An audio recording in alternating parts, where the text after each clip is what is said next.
இதை விட சந்தோஷமான மாலை என்ன இருக்க முடியும்? என் அருமை தம்பி, இந்தி போராட்ட சமயத்தில் ஒரு கையெழுத்து பிரதியை அடிக்கடி அண்ணா படிச்சாராம்.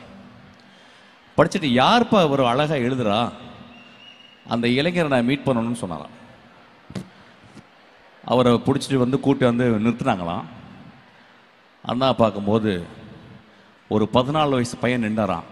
அவர் தான் மு. கருணாநிதி. அவர் ஷாக் ஆகிட்டாராம். என்னப்பா, நான் ஒரு 30 வயசு இருக்குன்னு நினச்சா, நீ 14 வயசில் இருக்கு, நீ ஸ்கூலுக்கு போகலையான்னு. இல்லைங்க அண்ணா, நான் ஸ்கூலுக்கு போகிறது இல்லை அப்படின்னாராம். அதெல்லாம் வேணாம், முதல்ல நீ ஸ்கூலுக்கு போ, அதுக்கப்புறம் தான் அரசியல், அதுக்கப்புறம் தான் போராட்டம்னாராம். வீட்டுக்கு வந்துட்டாராம். அண்ணா சொன்னதை தட்ட முடியாது. ஆனால் வீட்டுக்கு யோசிச்சுட்டு, அண்ணா சொன்னதை தட்ட முடியாது, ஆனால் நான் தட்டுறேன், அது அண்ணாக்கு தெரியாமல் இருக்கட்டும், கடைசி வரைக்கும் ஸ்கூலுக்கே போகலையாம். அவர் ஸ்கூலுக்கு போகாமல் வாழ்ந்ததுனால தான் நீங்கள்லாம் ஸ்கூலுக்கு போகிறீங்க. இதை மறக்கவே கூடாது. நாங்கள் படிச்சுக்கிட்டே இருக்கோம். நான் இப்போ காரில் வரும்போது ஒரு பஸ்ஸு போகுது. அந்த பஸ்ஸில் திருநங்கைகளுக்கும் திருநம்பிகளுக்கும் ஒரு திட்டம் அப்படின்னு இருக்கு, சிறகுன்னு ஒரு திட்டம். நாங்கள் 2 பேரும் அரசியலுக்கு அப்பாற்பட்டவங்க. ஆனால் அந்த குடும்பத்தில் தான் நாங்கள் எப்பயுமே இருக்கிறோம், எப்பயுமே கூட பழகிக்கிட்டே இருக்கோம்.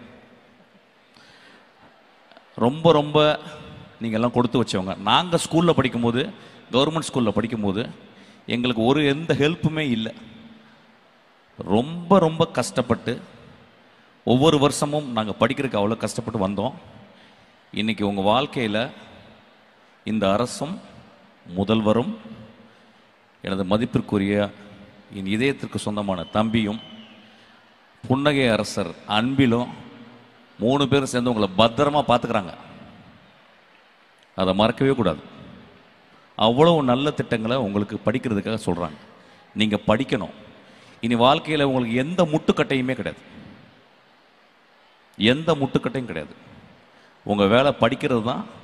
உங்களுக்காக எல்லா செலவையும் எல்லா பொறுப்புகளையும் உங்கள் தாய் தந்தை போல முதல்வர் ஐயா உங்களை பார்த்துக்கிறாரு. துணை முதல்வர் அதை வழி நடத்துகிறாரு. எல்லா நல்ல திட்டங்களும் மக்களுக்கு போய் சேர மாதிரி அன்பில் பார்த்துக்கிறாங்க. நான் அவங்க 3 பேருக்கும் பர்சனலாக நான் கடப்படுறேன்.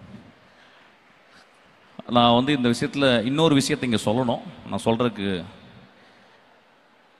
உலகத்திலே ஒரு மிகச்சிறந்த ஆளுமை என்று கருதப்படுகிற இளையராஜாவுக்கு விழா எடுத்ததுக்கு அவங்கள காலை தொட்டு நான் கும்பிட்டுக்கிறேன்.